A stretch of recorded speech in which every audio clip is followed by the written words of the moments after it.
যৌবনকালের রূপ দেখিয়ে কলেজ কাঁপানো মেয়েটি আজ নিজের স্বামীর কাছে বড্ড অবহেলার পাত্রী।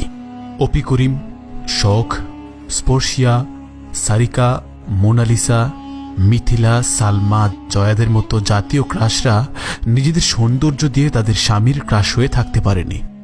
লাক্স সুন্দরী বাঁধন তো জাতীয় পর্যায়ের সুন্দরী, তিনি কেন পারেননি নিজের অপরূপ সৌন্দর্য দিয়ে স্বামীকে মুগ্ধ করতে? অপু পপিরা পর্দায় নায়িকা হলেও বাস্তব জীবনে কেউ সংসারী হতে পারেনি। হ্যাপি, সুবাহের মতো সুন্দরীরা রুবেল, নাসিরদের কাছে রিজেক্টেড হয়েছেন প্রতিনিয়তই। তাদের সৌন্দর্য যেন অবশ রোগীদের মতোই। এগুলো ভাবা যায়?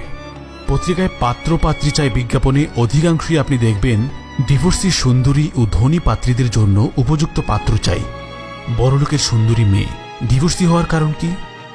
বিয়ের আগে যারা এত পছন্দের শীর্ষে, বিয়ের পরেই তারা কেন এত অপছন্দের তালিকায়? কিছু কি বুঝতে পারছেন?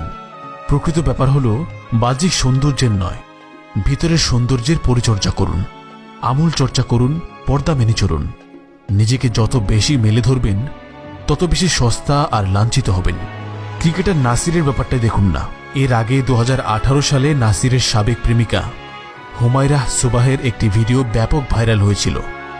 দেশব্যাপী আলোচনার জন্ম দেয় বিষয়টি। ভিডিওটিতে নাসিরের সঙ্গে নিজের সম্পর্কের ব্যাপারটি ফাঁস করেছিলেন সুবাহ। সুবাহের রূপের কোনো কমতি ছিল না, তবুও নাসির তার সাথে প্রেমের সম্পর্ক ছিন্ন করেছিল। নাসির সে মেয়ের সাথে সম্পর্ক ছিন্ন করে শেষমেশ আরেকজনের বিয়ে করা বউ ধুমধাম করে বিয়ে করলেন। জানা যায় এখন যাকে বিয়ে করেছেন সেই মেয়ের নাকি 8 বছরের একটি বাচ্চাও আছে। প্রশ্ন হচ্ছে, যে মেয়ে নিজের আগের স্বামীকে ডিভোর্স না দিয়ে নিজের অবুঝ বাচ্চার কথা না ভেবে অন্য কাউকে বিয়ে করতে পারে, সে মেয়ে কদিন পর আরো ভালো কাউকে পেলে যে নাসিরকে ডিভোর্স না দিয়ে অন্য কাউকে বিয়ে করবে না, তার কি কোনো গ্যারান্টি আছে? এ ধরনের কাজকে আর যাই হোক অন্তত ভালোবাসা বলা চলে না, বরং লালসা আর কাম বাসনা বলাই সবচেয়ে যৌক্তিক বলে মনে হয়। সুতরাং এমন কোনো কাজ করা উচিত নয় যাতে করে নিজের মান সম্মানটা ধুলোয় মিশে যায়। যারা এমন করেন তারা ভাবেন এটা তাদের ব্যক্তিগত ব্যাপার, কিন্তু আসলে কি এসব কারো ব্যক্তিগত ব্যাপার? অন্তত যখন আপনি একজন সেলিব্রিটি, নিজের চরিত্রের একবার পরিচর্যা করে দেখুন। দুনিয়া আপনাকে সম্মান না দিলেও মহান সৃষ্টিকর্তা আপনার দুনিয়া ও পরকাল দুটোই সাফল্যে ভরিয়ে দেবেন। সবাই ভুলে যায় সৌন্দর্য, রূপ আর যৌবন কোনো দিনই চিরস্থায়ী হতে পারে না।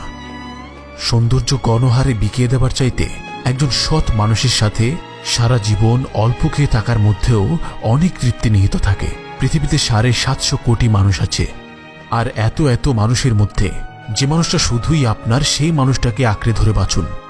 দেখবেন আপনার হৃদয়টা সর্বদা প্রশান্ত সাগরের মতোই শান্ত থাকবে।